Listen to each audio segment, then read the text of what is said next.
Hello, welcome to the channel Why Stories. Enjoy watching. The sudden death of her husband was an unexpected and terrible stroke for Natalia Gimenez.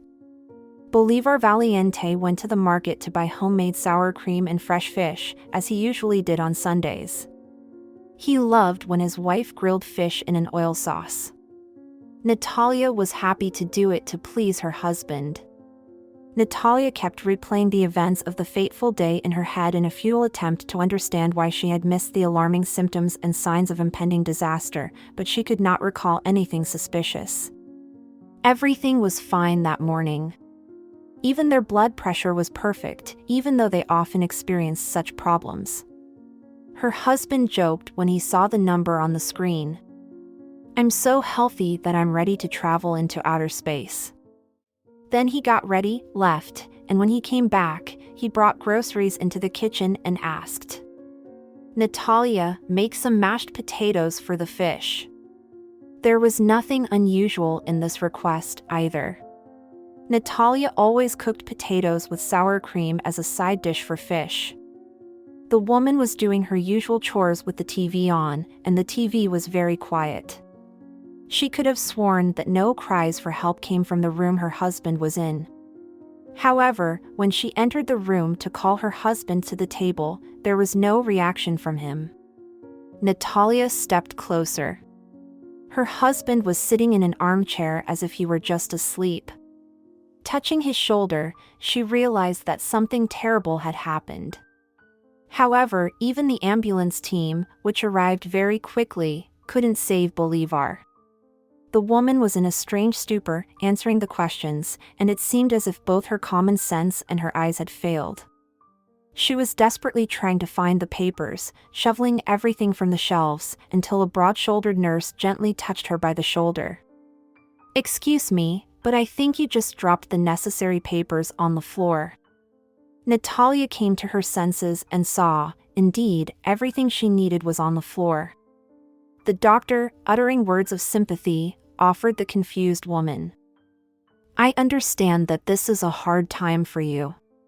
You have to organize a funeral. Let me send you a reliable person who will do everything at a reasonable cost." Natalia Gimenez agreed because she had no idea where to start. It seemed to the widow that the representative of the funeral agency arrived about 10 minutes after the doctors had left. And that lady started the conversation with a few polite phrases, appropriate to the sad occasion. Immersed in sadness, the widowed woman invited her to the kitchen. And she didn't even notice that the businesslike lady looked around the apartment and sighed indulgently. An experienced employee of the funeral agency realized that she would not earn much in this case. She was even a little angry at the doctor who had sent her information about the deceased man. Natalia didn't understand the visitor's words and everything that was going on around her.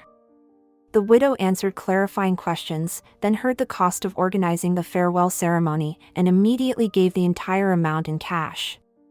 The lady slipped her some papers, either contracts or receipts, and the widow, without reading or even trying to understand anything, put everything required on the table, where Bolivar's favorite fish and potatoes and sour cream had already gotten cold.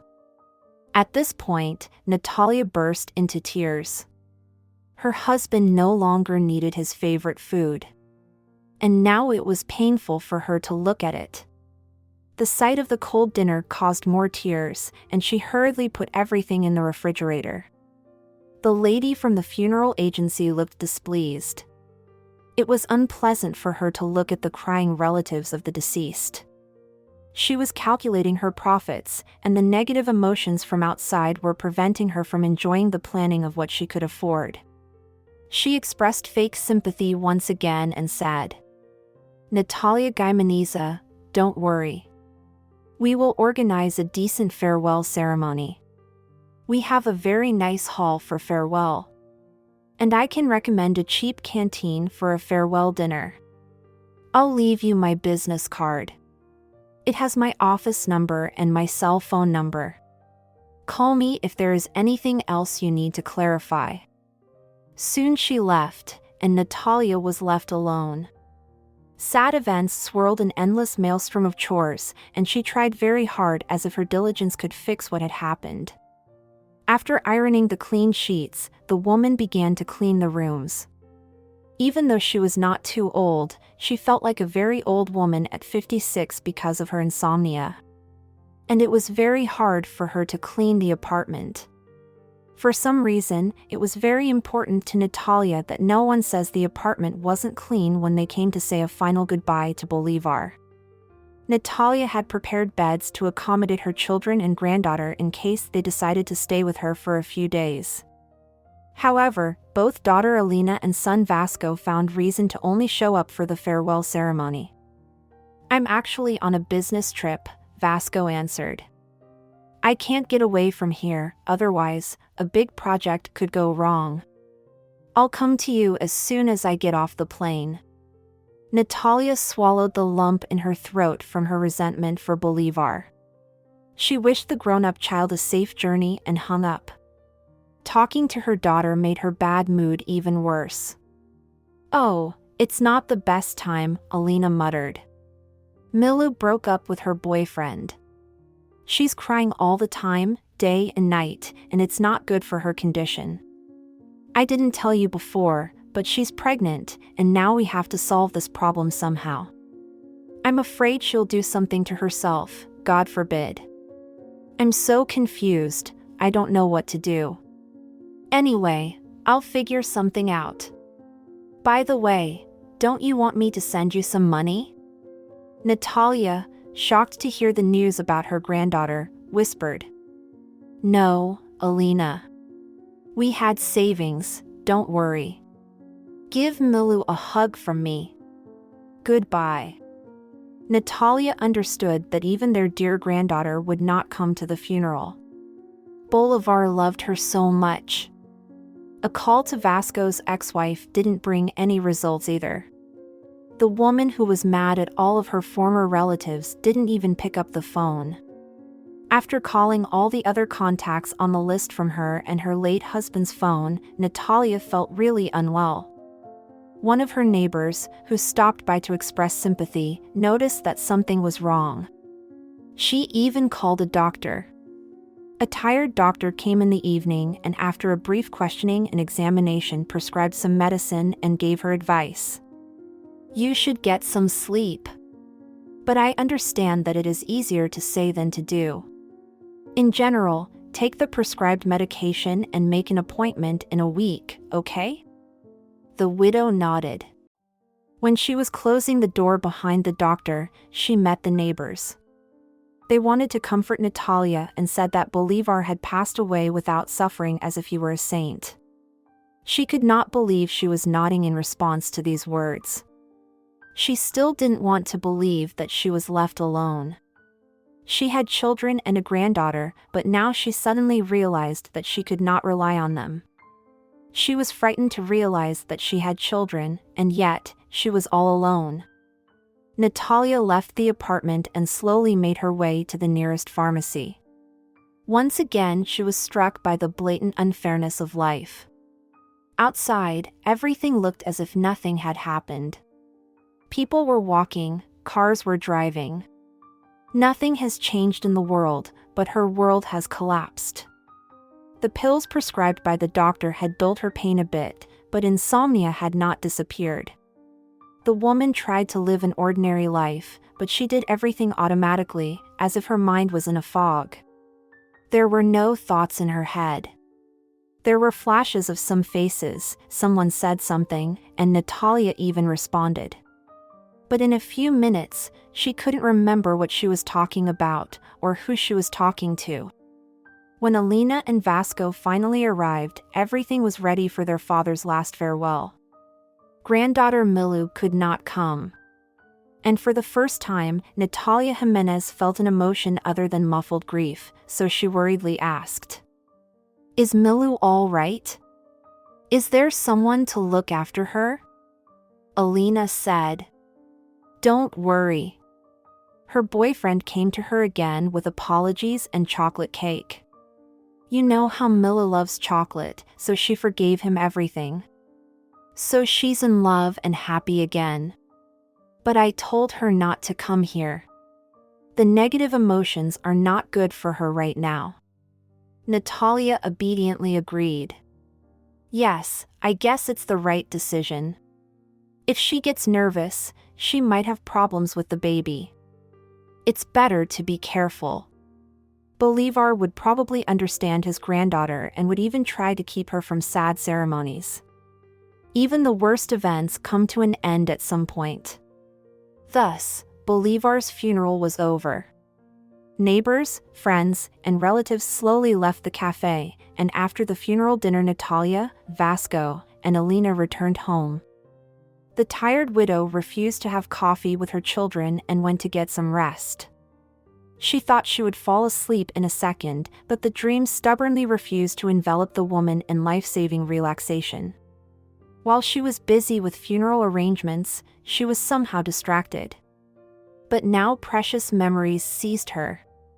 As she thought with a smile about her first kiss with her husband, she even managed to fall asleep. But suddenly loud voices woke her up.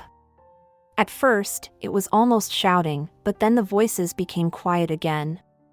Involuntarily Natalia Gimenez began to listen. After a few phrases she wanted to wake up. She wished that this disgusting conversation had turned out to be just a nightmare. But she was awake. Alina spoke loudly, clearly, and very convincingly. She got her leadership position thanks to her speaking skills. And her daughter was saying something that Natalia could not believe. Now I have to think about where my daughter is going to live. Her boyfriend is going to live in my house, and he has no house and no money. I don't want Milu to be nervous now. I think they should move into this apartment, it would be perfect. A voice that sounded a lot like the voice of her dear son Vasco also said some strange phrases. Sister, you want too much. Your daughter gets this apartment, and what do I get? You know that after the divorce process, I live in such a crap place that I can't even invite a woman there. So let's make it fair. Natalia was waiting with horror to see what Alina would say. And she heard an ingratiating speech with very unpleasant meaning. Vasco, I know that your situation is not easy either. I understand. Even though you are a normal man, as long as you live in such a crappy place, only an alcoholic or a homeless woman would agree to date you. Do you have any ideas about what to do with this apartment?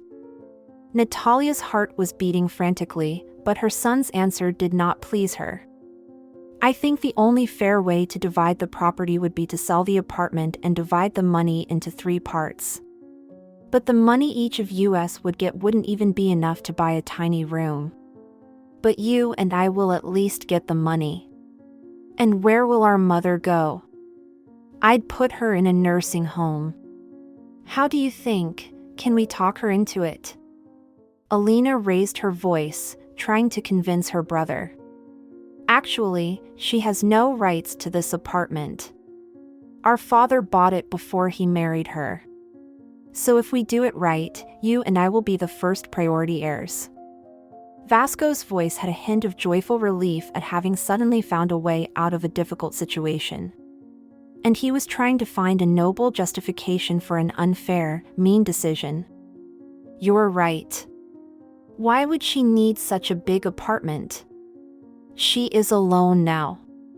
And if we sell it and divide the money, no one will get anything good. Alina, I remember that she had some relatives somewhere in the countryside.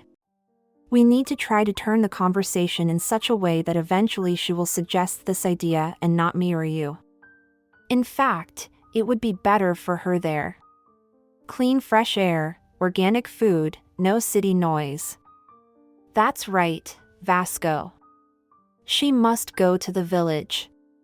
It will be better for everyone. It's easier to divide an apartment between 2 people, Alina laughed evilly. Natalia couldn't believe her ears. She had gone through so much pain for the sake of her children. And now, a few decades later, instead of love and care, she will receive such disgusting gratitude in return. Her heart raced, it was hard to breathe, and her temples throbbed. The woman knew what this symptom was. Reaching for the nightstand, she quickly took a pill under her tongue to lower her blood pressure. The noise gradually subsided, both behind the wall and in her ears. Natalia tried to take deep breaths but felt she was desperately short of oxygen. The woman had experienced this before, but she was much younger then. Many years ago, a very young Natalia, following other children, hurried home from school in a neighboring village, taking the shortcut across the river. Everyone had managed to leave the dangerous ice floe and was standing on the shore, but she hesitated for a few moments. Those seconds were enough for the ice to suddenly crunch. Natalia didn't even have time to get frightened, she just felt the intense burning cold. The next moment, the water closed over her head. Water began to fill her body. Probably, the fact that she had survived was just a coincidence of fortunate factors. However, for the rest of her life, Natalia, reflecting on what had happened, was convinced that her salvation was a miracle. There was no other way she could explain what had happened. The first luck was the fact that everything happened almost on the shore. And when her feet reached the bottom, her head was above the water. The second thing was the ingenuity of her older sister Lucila and her classmates. They managed to find a thick branch almost instantly and stretch it out to her. Fortunately, the current was not strong. So, holding on to the branch, she made her way ashore, frightened, and instantly frozen to the bones. Her sister immediately started rescuing her sister on the shore. "Natalia, take off your wet clothes and shoes right now. Boys, turn around, don't look." Lucila took off her coat and wrapped it around Natalia, who could not take off her wet boots. One of the girls put a scarf over her head and the boys helped her take off her shoes. Her classmate Conrado wrapped his scarf around her feet. Suddenly Lucila nervously bit her lip to the point of bleeding and became confused. At this point, Vital took charge of the rescue operation. He was in high school with Lucila. He quickly took off his coat, took the nearly drowned girl in his arms, and said, "All right, Lucila, put my coat on you now." Conrado wrapped the scarf around Natalia's feet even more tightly, and "Everyone follow me. We need to get to the village as quickly as possible. Whoever comes first, tell the parents, so that they can meet us." The children silently ran forward, and only the older boys talked to each other from time to time and helped Virgilio. Years later, Natalia thought that everyone who had helped her on that fateful day had done a heroic deed. The children knew that they would be punished by their parents, who had strictly forbidden them to walk across the river in the spring, but they were not afraid to ask adults for help. An old car driven by Lucila and Natalia's grandfather met them halfway to the village. Fortunately, the man was at the farmhouse, which was just on the riverside. And when he heard the confused explanations of the frightened children, he did not hesitate for a second and drove the car toward his granddaughter. Virgilio, who was carrying Natalia, carefully put her in the car. The frightened children jumped into the car and became quiet. The man drove quickly and soon brought his granddaughter into the house, where her mother Anna was already waiting for them. They did not scold Natalia, because she was the victim, but all the other children were punished after their parents found out all the details of the incident. Her classmates often visited her. Conrado was the most frequent visitor. Since Natalia didn't go to school for a while, her older sister had to tutor her at home. But Conrado was happy to do it instead of her. He also brought the girl her homework and took the homework papers to school to be checked. Natalia was sick for a long time. And then she went back to school. Thanks to Conrado's visits, the girl kept up with the program and confidently passed her exams at the end of the year. The teacher sincerely praised both the girl and her helper. "Well done. It is wonderful that you are friends and always help those who have difficulties. Stay as friendly and kind as you are, and you will do well in life." Everything was going well with her studies, but, as it turned out later, swimming in ice-cold water affected her health. Natalia managed to survive, but the accident had very unpleasant consequences. It all came out when she was already married. Simeon, the boy from the neighboring village, proposed to the 18-year-old Natalia. The girl agreed, even though she didn't even like him. She just wanted to keep up with her friends, who quickly said goodbye to freedom and already had husbands and children. Soon Simeon and Natalia got married. She always thought of her first experience of married life with a shiver. Her husband never argued with his strict mother, and her mother-in-law felt like a full-fledged mistress who got a new servant. Natalia worked very hard from dawn until dusk, doing absolutely all the housework. And during the breaks, she raced around the village working as an insurance agent. Her mother-in-law forced her to take this job. Natalia was ashamed to complain to her mother and sister, and she silently endured even the most unfair reproaches. Years later, the woman bitterly thought she had wasted her youth trying to please people who didn't care about her. It seemed that all Simeon cared about was that his mother was happy, that there was always a delicious hearty meal, and that his clothes were always clean and tidy. If he was in a good mood, he would try to distract his wife from troubles by inviting her to the club. And when he wasn't in the mood, he didn't care about anything. Sometimes Natalia would complain to her husband that his mother humiliated and abused her, but he would only say indifferently, "What the hell are you talking about? You're just bored because you have too much spare time. I don't know, find yourself some hobby." It was as if Simeon didn't even notice that his wife was running around like a squirrel in a wheel, doing all the housework, even some of the typical men's work. Her mother-in-law grumbled at Natalia, but noticing her industriousness, she gradually burdened her with new responsibilities. Things could be fine, but Simeon's mother was concerned about the fact that she had no grandchildren. The mother-in-law began to blame Natalia for her health problems. Apparently, the grumpy woman didn't expect the patience of her tireless, shy, and almost speechless daughter-in-law to run out. After 5 years of living in her mother-in-law's house, bursting into bitter tears and carrying a half-empty suitcase, Natalia returned to her mother. After calming her daughter down, Anna heard a sad confession. "My mother-in-law kept asking me why we couldn't please her with a grandchild. I kept saying that everything is okay, we just need time, but a month ago she took me to a doctor she knows in the city. She sent me for a full examination. Yesterday I went to the hospital again. The doctor told me that I have no chance to be a mother. When I came home, my mother-in-law was aware of my sad situation. My packed suitcase was already in the hallway. My husband also walked around the house gloomily. I realized everything myself. He doesn't need someone like me.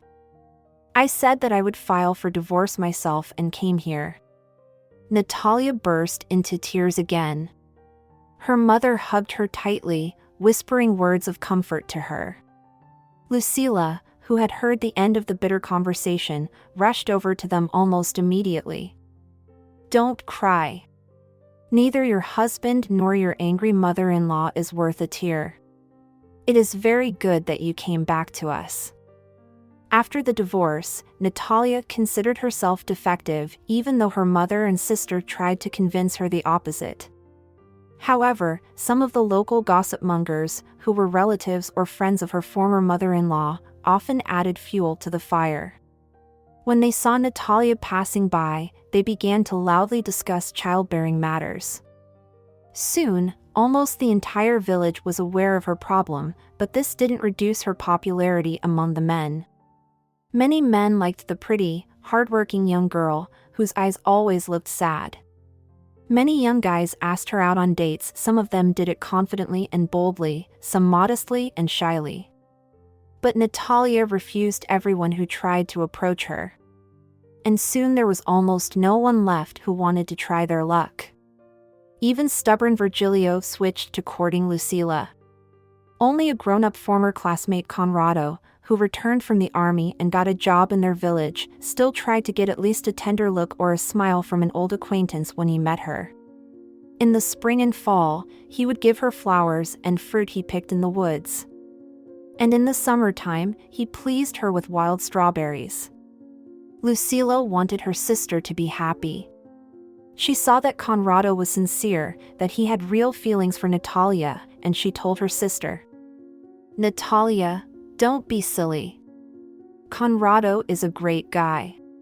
He's hardworking, he doesn't drink, he's reliable.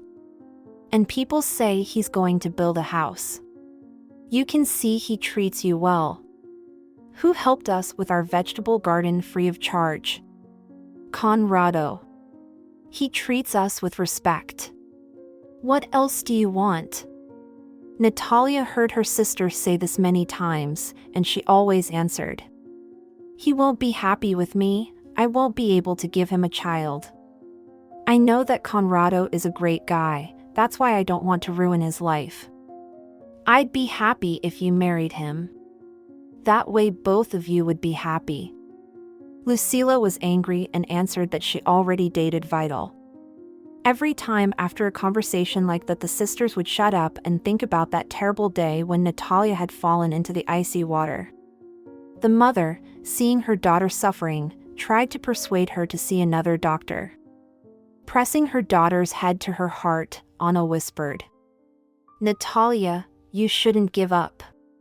Maybe the doctors made a mistake or even turned it that way because of bad intentions. Anyway, go somewhere else, at least to the city hospital. Let them check everything again.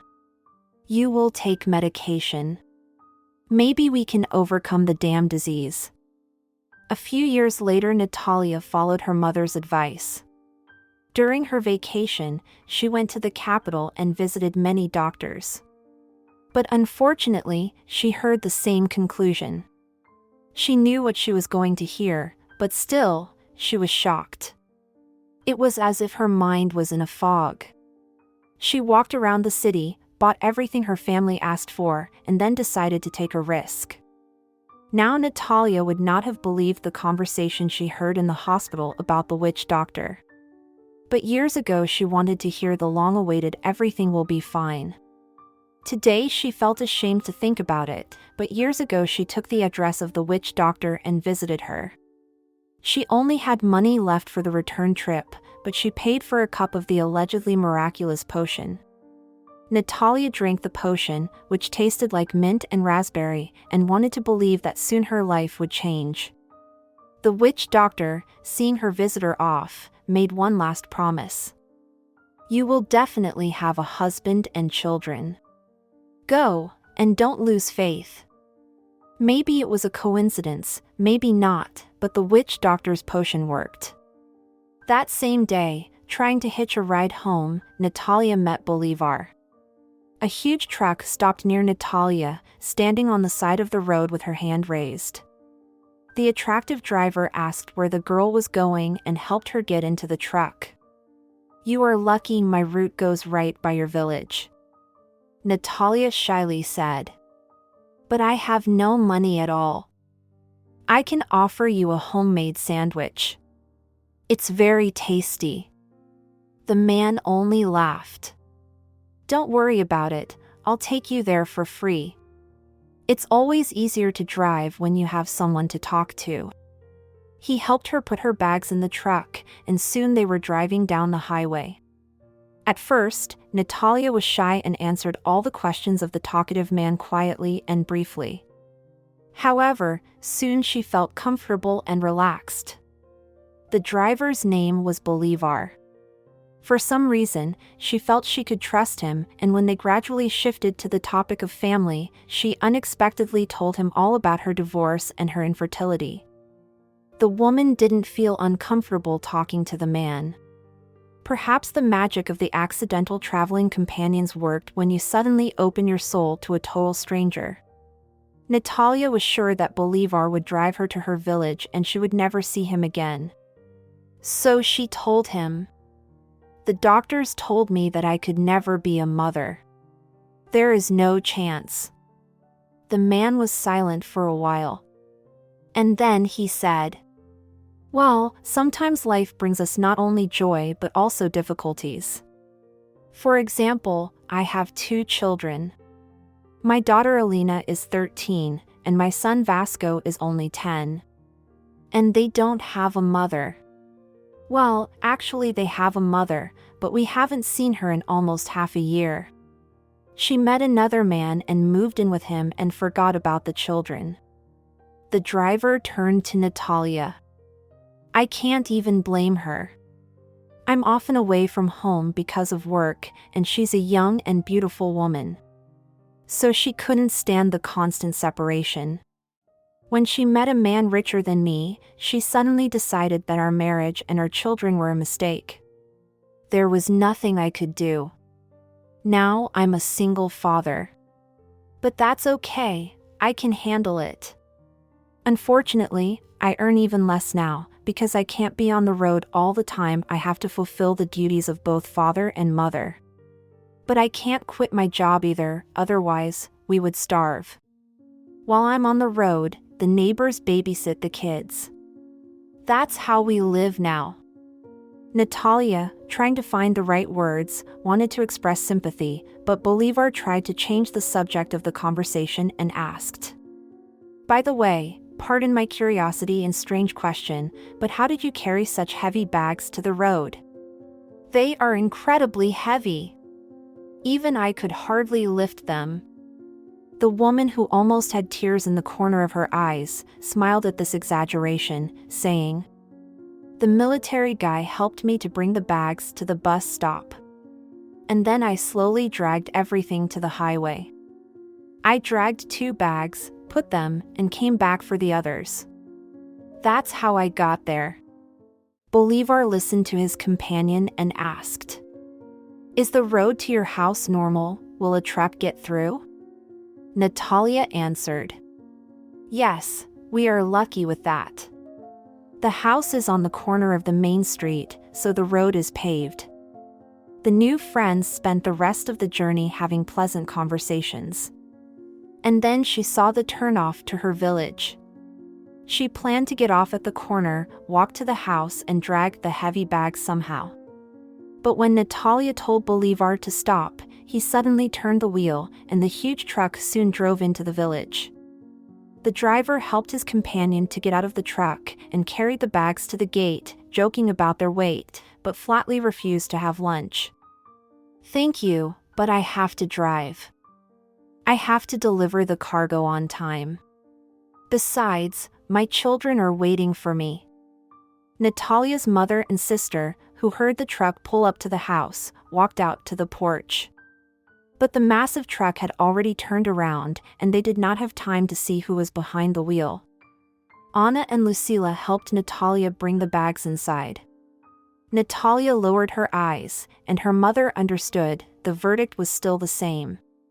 Making a sign to her older daughter not to ask her sister about anything, Anna began to set the table, saying, "Girls, unpack the bags, and I'll be back in a moment."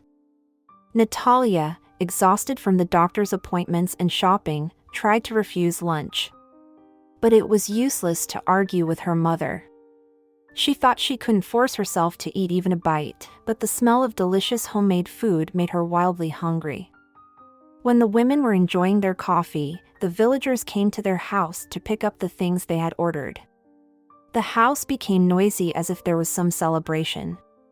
Natalia suddenly felt calm and even cheerful. Someone was trying on shoes and clothes, someone was sharing sweets that were not sold in the village. Suddenly, curious neighbor Simplicia asked, "Natalia, who drove you home?" "I was working in the garden and heard the car engine. Then I saw a man helping you. Handsome and tall. And he is not old at all." The villagers joked about Simplicia. She always complained that she had a hearing problem and could hardly see anything. However, she always saw and heard everything interesting. Then Natalia answered the question. "I ended up out of money, and I couldn't buy a bus ticket.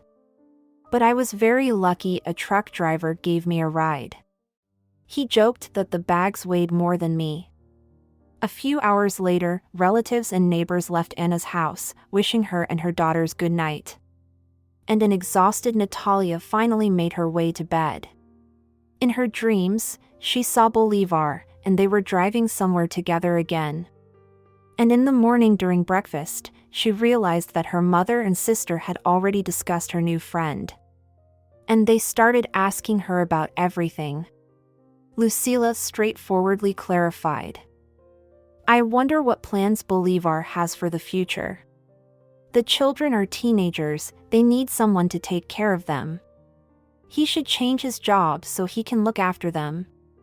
Anna could see that her eldest daughter's insistence made Natalia uncomfortable. And the conversation between the girls was about to turn into a quarrel. The woman tried to calm them down. Girls, come on, there is nothing to talk about. The man helped Natalia to get home, it was noble and we are grateful to him. But there is no point in talking about his future and his children.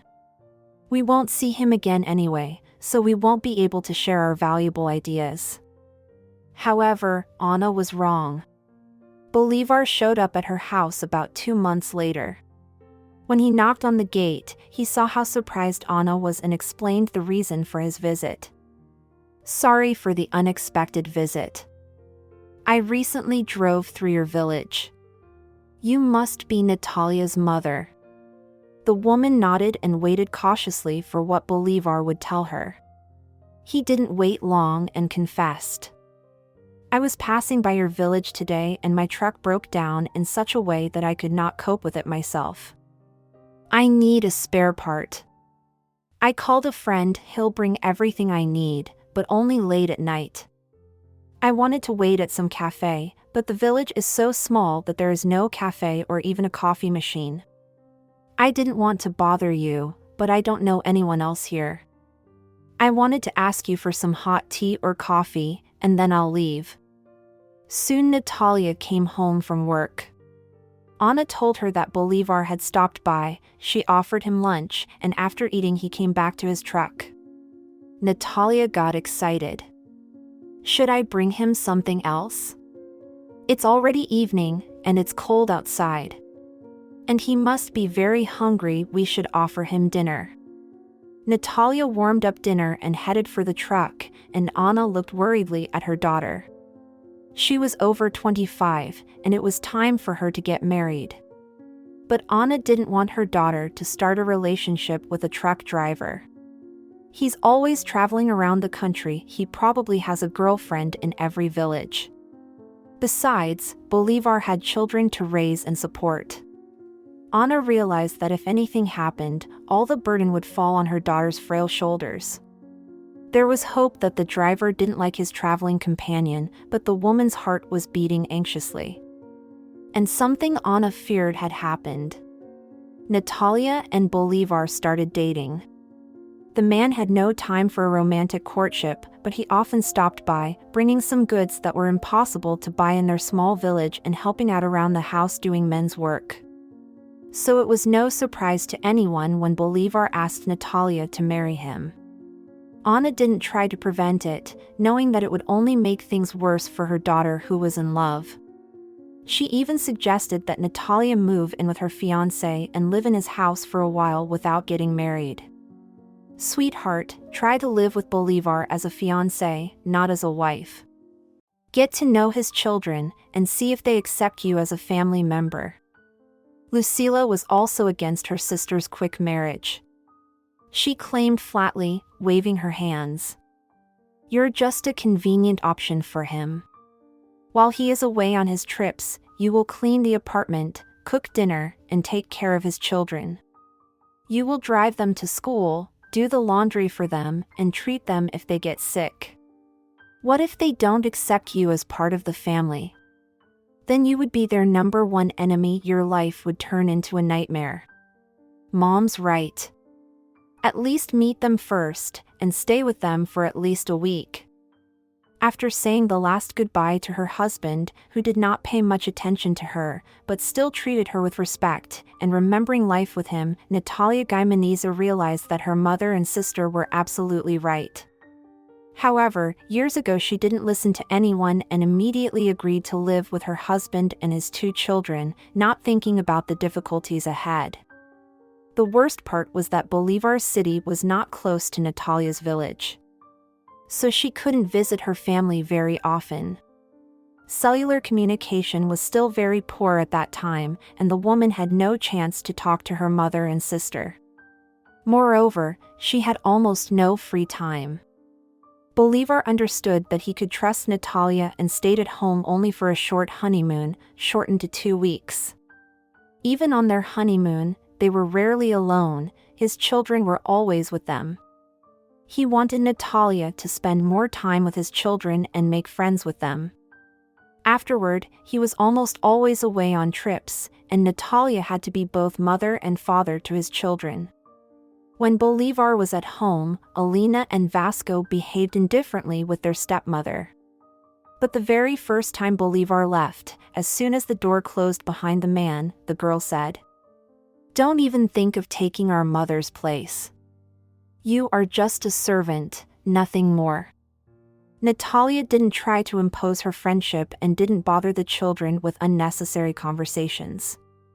She understood that it was not easy for the teenagers to accept her in their family. But she tried very hard to be helpful.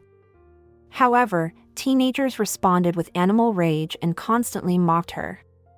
They did disgusting things every day. For example, she repeatedly found different things in her shoes, from worms to glue. But Natalia didn't punish the children and patiently explained to them, "I won't tell about it to your father, because he works very hard and I don't want to make him nervous. But still, Alina, Vasco, please at least let's respect each other."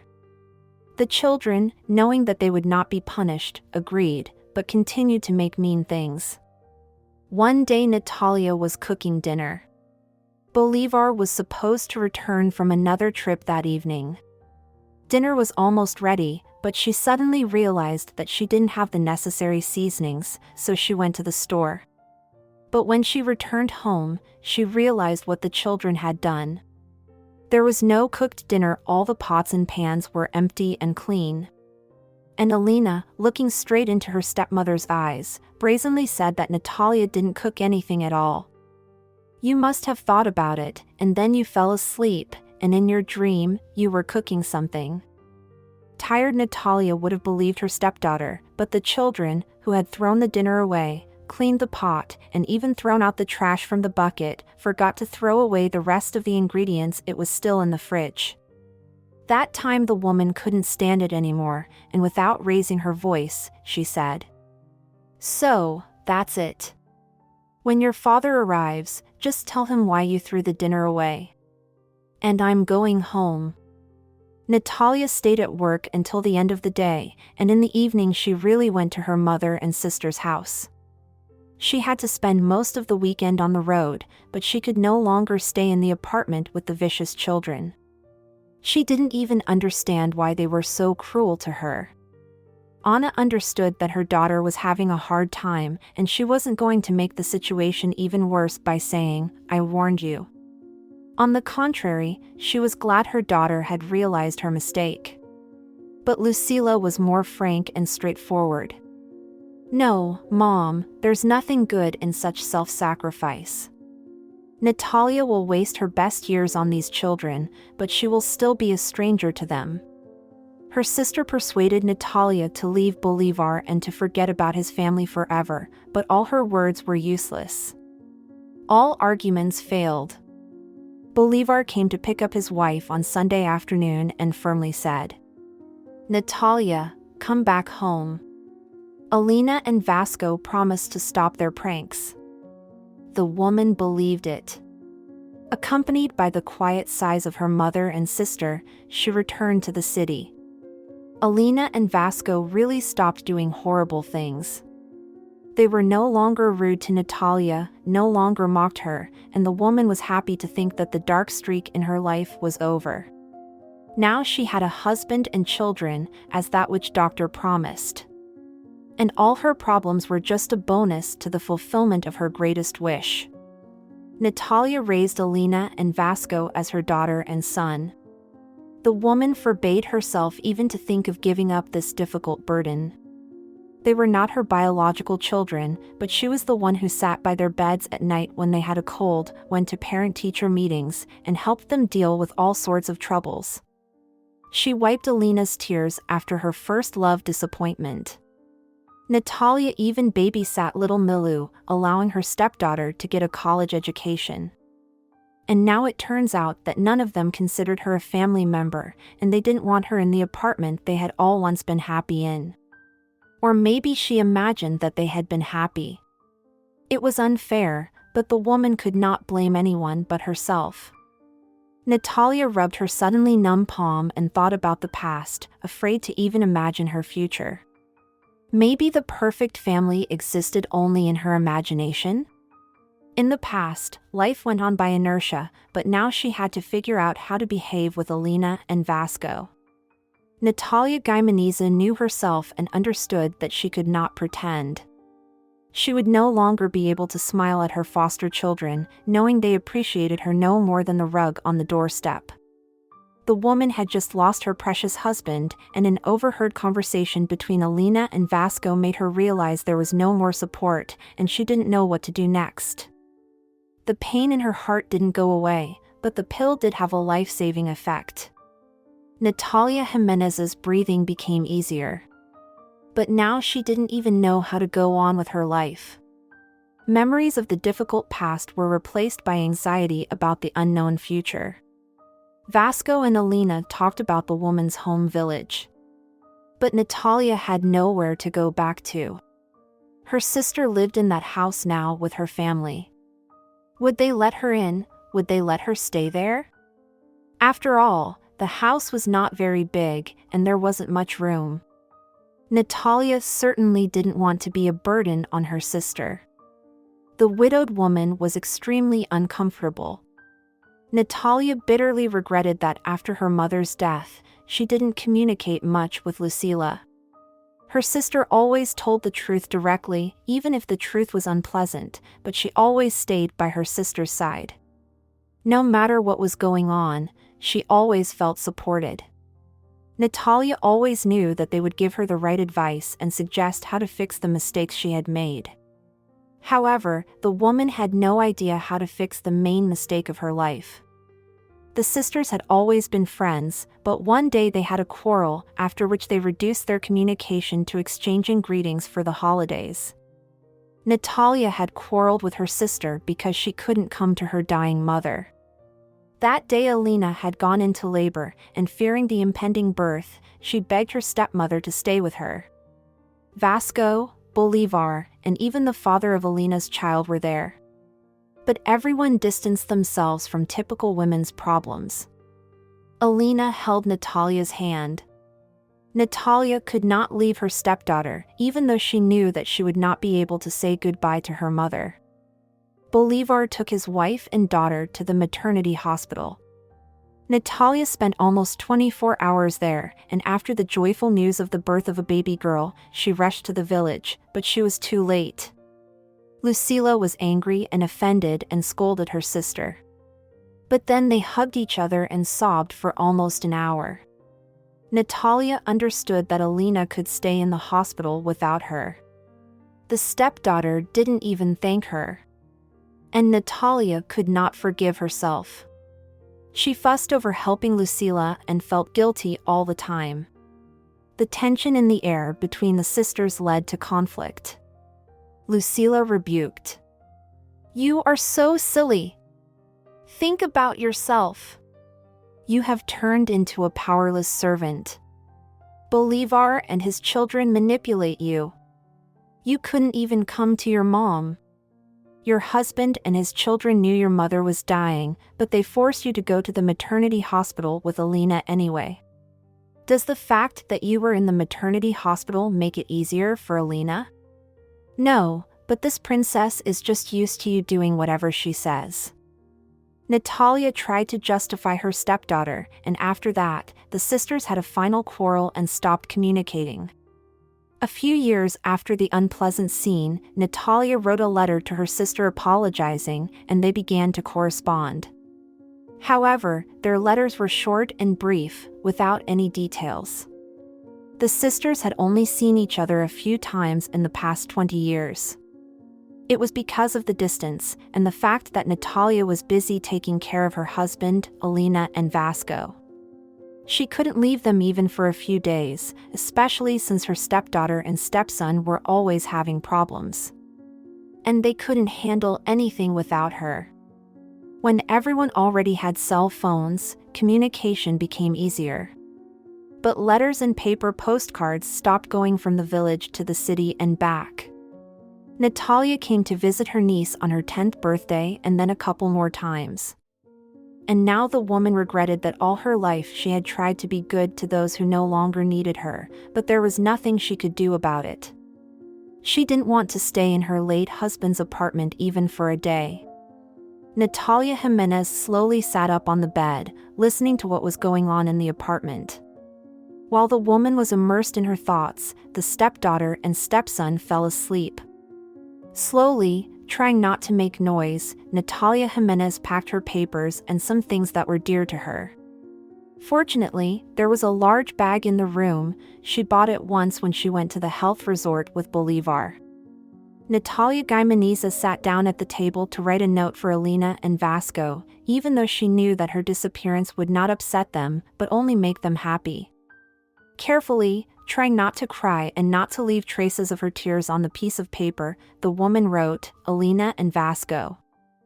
I can't stay here. I'm going to the village. Goodbye." The unfortunate Natalia, who had become lonely and homeless overnight, found herself on the empty streets of the city at night. Some dog owners were walking their precious pets, taking a late-night stroll.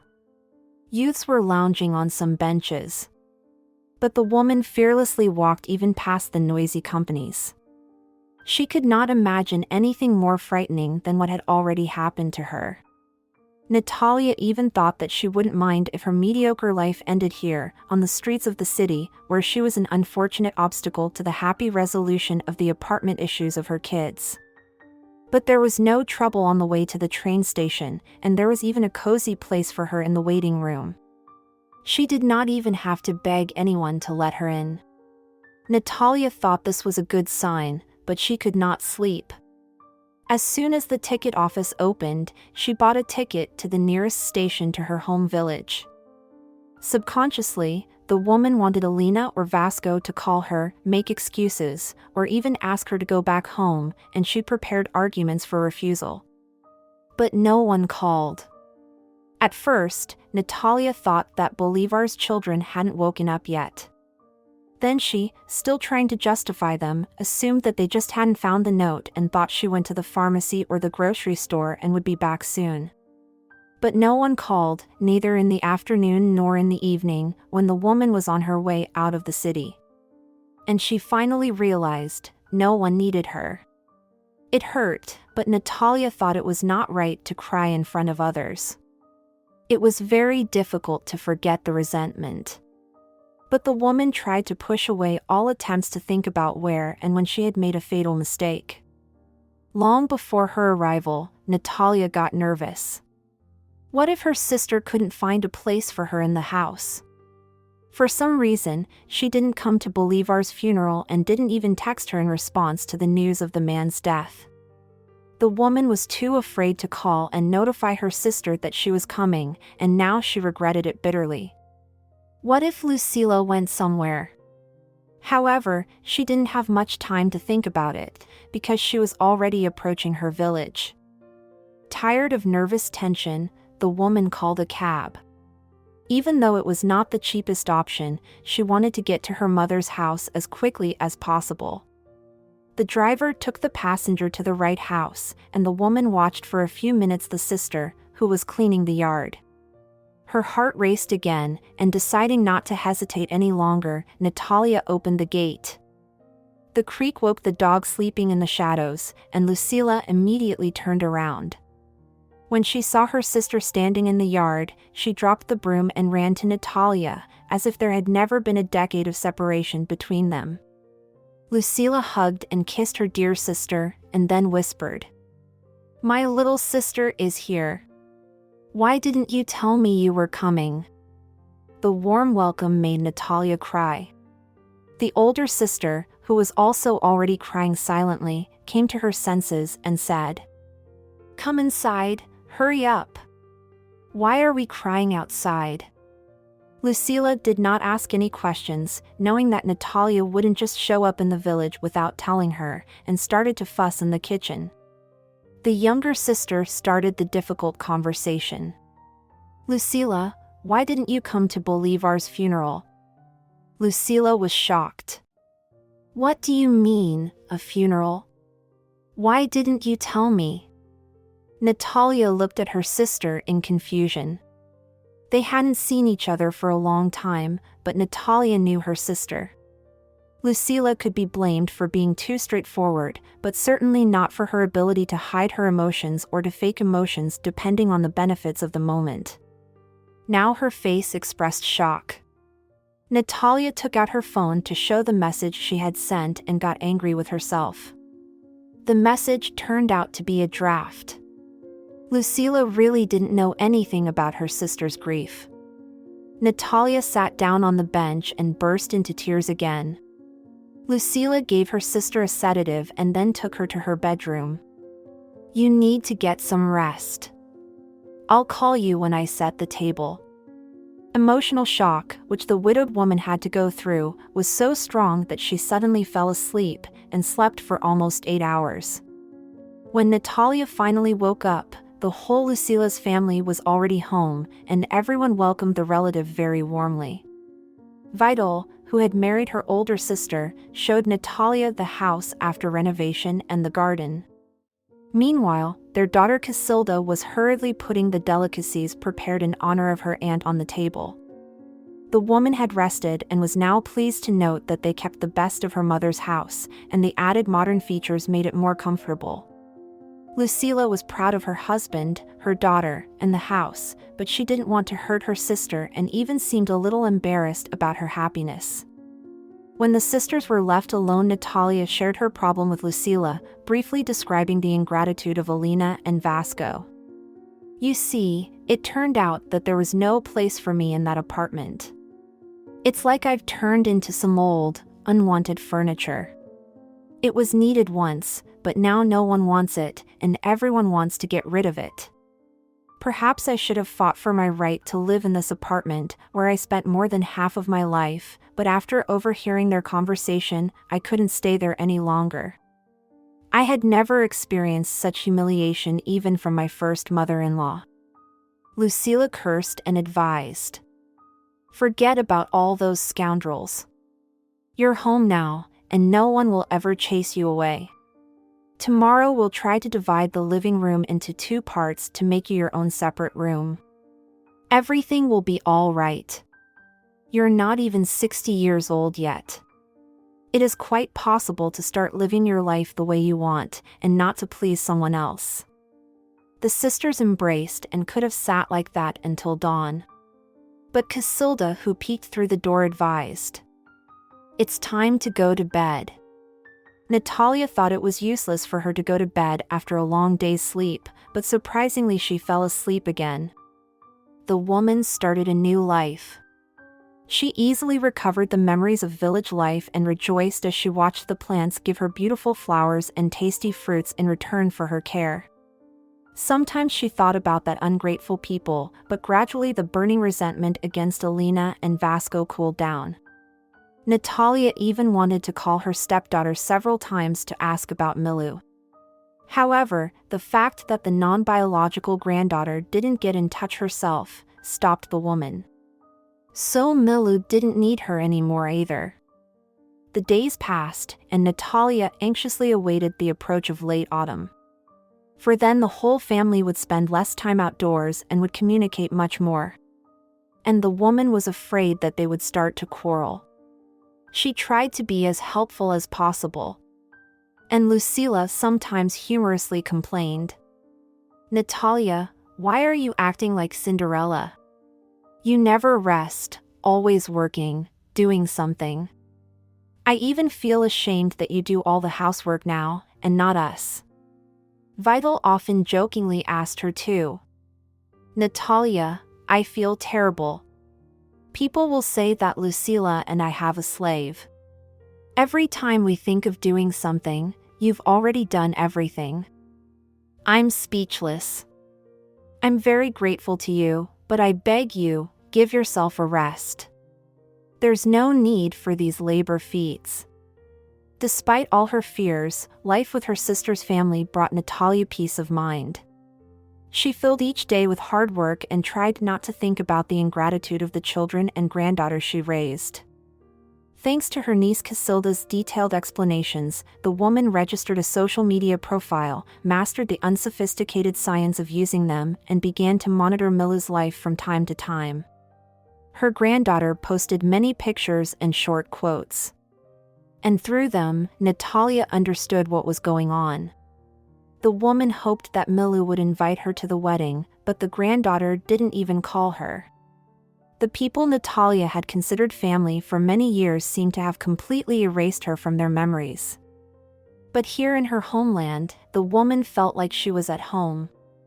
After the pleasant Christmas holidays, when the villagers visited each other according to the old traditions, her heart finally melted. Lucila was happy to see her younger sister smiling more often and not looking so confused and depressed anymore. It was very pleasant to see such positive changes. However, it was sad to see Natalia rushing to answer a call or message when she heard the phone ring. But each time she looked at the screen with disappointment because the names on the screen were not the ones she wanted to see. Obviously, she was waiting for calls from the people she had devoted her life to, but in vain. One day Lucila, her husband, and Natalia stopped by to visit their very old teacher. Despite her old age, the old woman was still very lively and had a terrific sense of humor. Thanking her former students for bringing goodies, the teacher suggested, shyly, "Guys, what would you say if I ask you to help me organize my anniversary? After all, I'm turning 80. The old teacher looked at the guests with hope in her eyes, and they answered together, without hesitation, "We will help, don't worry." The teacher smiled. "Oh, thank you so much. You remained the same kind and sincere children I taught in school." And they began to discuss the details of the party. Some ideas seemed good, some didn't, and they changed the original plan several times. While Vital fixed everything that required a man's strength, the three women made a list of who could be involved in organizing the party, and they made a list of the people they were going to call. Lucila immediately called her friend, who worked at the school, and after a short hello, she asked, "How do you think, can we throw a party in the school building? We'll clean everything up after the party, don't worry about that." After a short conversation, Lucila smiled at her teacher and her sister. "No problem." Otilia even scolded me for the fact that we might have doubted her. "She was your student too, and she is willing to help in any way she can." The elderly teacher was happy. And Natalia finally had something important to do. She started by calling everyone whose phone numbers she, her sister, and Vital had. They couldn't find some people right away, and Natalia tried to find them through social media websites. Most of the former students, having heard about the upcoming anniversary of the person who introduced them to letters and numbers, did not hesitate to agree. It took a lot of effort to get Conrado's number, and as it turned out, a few months ago he decided to live by the warm sea, fulfilling his long-held dreams, and went abroad. One of the employees of his company lived in his apartment, and Natalia found out about it from this employee. However, the person she talked to flatly refused to give his boss's phone number. When she asked him to write down her contact number and tell Conrado that a former classmate was looking for him, he hesitated, and then he honestly said, "I don't think it's appropriate to bother the chief. If you want, I'll give your number to his deputy. They communicate almost every other day. I think if Conrado considers it necessary, he'll contact you immediately." However, Natalia didn't want to wait. She managed to find the contact of a former classmate. And even though the call abroad could seriously reduce the funds in the account, she dialed the numbers. Unexpectedly for Natalia, Conrado recognized her from the first word she said. Or maybe his employees warned him. Whatever the case, there was sincere joy in his voice. "Natalia! I can't believe my ears." The woman explained to the former classmate the purpose of her call, and he responded enthusiastically. "Of course, I'll be there." They chatted for about 10 minutes, recalling their wonderful school years, and then the man realized. "Natalia, I just realized that we are in different countries, and you will get a phone bill with a large sum." "Okay, bye. Now I'm going to book a ticket." The woman replied with a laugh. "Conrado, come on. There are almost 2 months before the teacher's anniversary." The man firmly said, "I heard your voice and realized I no longer want to relax here. I want to go to our village. Besides, probably my help will come in handy. Anyway, see you soon." The conversation with Conrado made Natalia feel cheerful, as if she had dropped the weight of her burdens. The quality of the telephone connection was perfect, and she could hear her former classmate as clearly as if he were in the next room. Soon her phone received a notification of a money transfer. It was her classmate who had sent her a compensation payment for her phone bill. Natalia shared the results of the phone conversations with her former classmates with Lucila.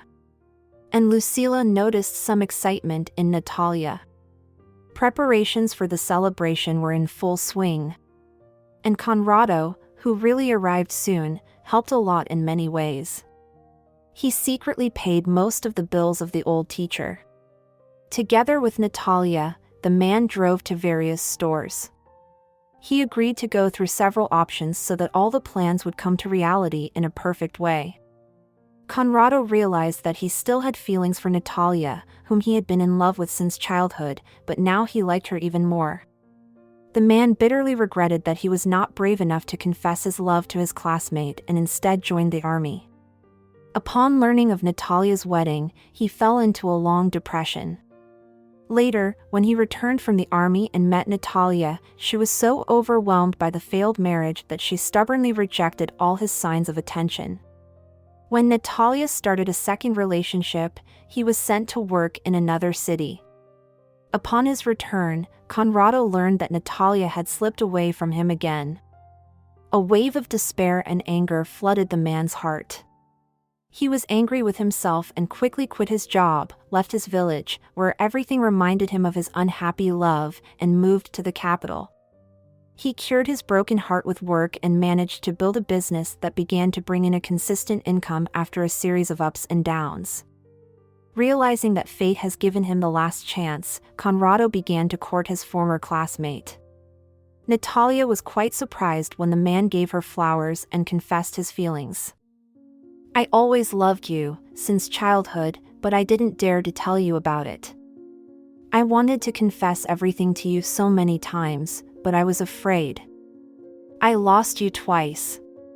But I won't make that mistake again. Both you and I deserve to be happy." Natalia gently touched his forehead, as if checking the temperature, and said, "Look, Conrado, your head doesn't seem to be very hot. But you should check it with a thermometer. What makes you think we're going to be happy together?" The woman realized by the man's suddenly sorrowful face that she had offended him, but she did not apologize or try to rectify the situation. Later, when she shared the news with her sister, Lucila said, "Natalia, are you out of your mind? He's been in love with you since childhood, and he finally confessed it, and you still don't take him seriously? You've wasted your life on the wrong men, and you're refusing a decent man again. Come to your senses, don't do it.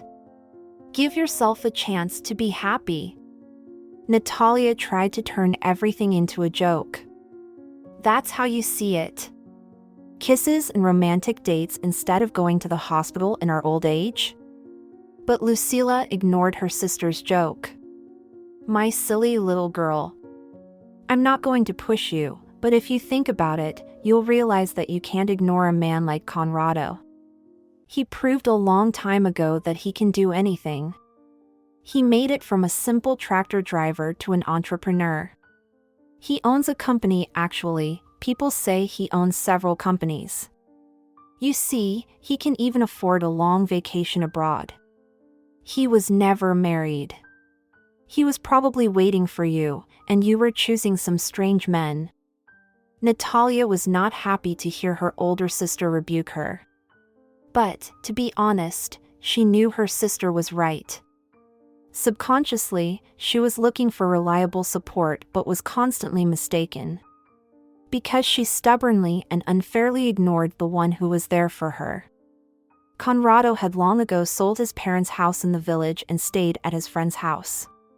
However, he met with Natalia every day, sometimes for organizational matters, sometimes he came to talk to Vital, and sometimes he cleverly set up supposedly random meetings in the store or during a walk. The woman had no idea her relatives were involved in the project to win her heart. Casilda was texting Conrado, informing him where her aunt was going. Lucila kept pointing out to her sister how fate was bringing her and her former classmate together. Natalia could see how affectionately Conrado was treating her. She was deeply ashamed of the fact that she had lost her husband not long ago, in the summer, and now, only 6 months later, she suddenly believed in the chance to become a happy woman again. Natalia was ashamed, and she didn't dare reciprocate Conrado's feelings, even though she felt something for him. The day of the teacher's anniversary was coming up, and everyone involved in the preparation of the party was ready. Vital took care of the transportation so that everyone who wanted to congratulate the teacher could easily get to the neighboring village, where the school was located. Although Natalia took part in decorating the hall for the party, she looked at everything as if for the first time. It was beautiful and very heartwarming. The anniversary party was in full swing, and most of the people present had already said congratulatory speeches in prose, poetry, and even in song format in honor of the teacher. Suddenly, Conrado approached the microphone again. After apologizing to everyone that he would be speaking on another topic, the man turned to Natalia. "My precious former classmate. In front of my friends and everyone here, I confess my love and ask you to give me a slow dance." Loud applause erupted, and Natalia could not refuse.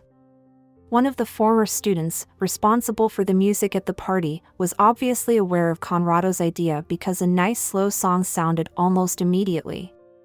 Swirling around the hall in a strong man's embrace, Natalia relaxed and let her partner lead her in the dance. Conrado whispered sweet compliments to her, and then, as if casually, offered to marry him. The woman froze in surprise, but after a moment of hesitation, the man continued their dance. When the music stopped, Natalia stood confused under the gaze of her former classmate. She wanted to say yes right now, but she was scared and answered in a cliched, though not too sincere way. "I'm sorry, but I need to think about it." The man was not offended. He didn't want to push her, but he was encouraged to propose at the party by Natalia's sister, who thought that Natalia would be unable to resist in a relaxed atmosphere. Conrado regretted giving in to Lucila's entreaties, but correctly interpreted the sparkle in Natalia's eyes. He sensed that the woman liked him and understood that she needed time to mentally accept the possibility of a happy change in her personal life. The party went well but inevitably came to an end. One of the former students offered to walk the happy, but tired teacher home. And as she said goodbye to Natalia, the teacher whispered to her, "My dear, don't let your happiness slip away. Conrado is a good boy, don't lose your chance." Lucila with Vital and Natalia with Casilda organized the party, so they stayed to clean everything up and remove the decorations. Once again, Conrado's help came in handy. He explained simply, "I am in no hurry at all. I'd be happy to help you." Natalie glanced furtively at the man who was trying to do the cleaning harder than anyone else and thought that she had lost too much time in her life. By the time the company that had finished cleaning returned to their village, all the members were already yawning. Conrado went home. Vital, Lucila, and Casilda went to sleep. An anxious Natalia went to the World Wide Web for solace. She tried to read a book, but couldn't understand a word because her mind was occupied with other thoughts. Then she decided not to try to distract herself and opened a social media website. She was busy preparing everything for her teacher's anniversary, so she hadn't checked Mila's profile in a long time, and now she was shocked. All the recent posts of the non-biological granddaughter were filled with pain. Natalia wasn't just in shock. She reread it several times and was horrified. It turned out that Mila's labor was complicated, but she and her newborn son were discharged from the hospital almost immediately and were simply advised to go to the pediatric clinic for a checkup. Natalia looked at the list of diagnoses given to the baby and was horrified.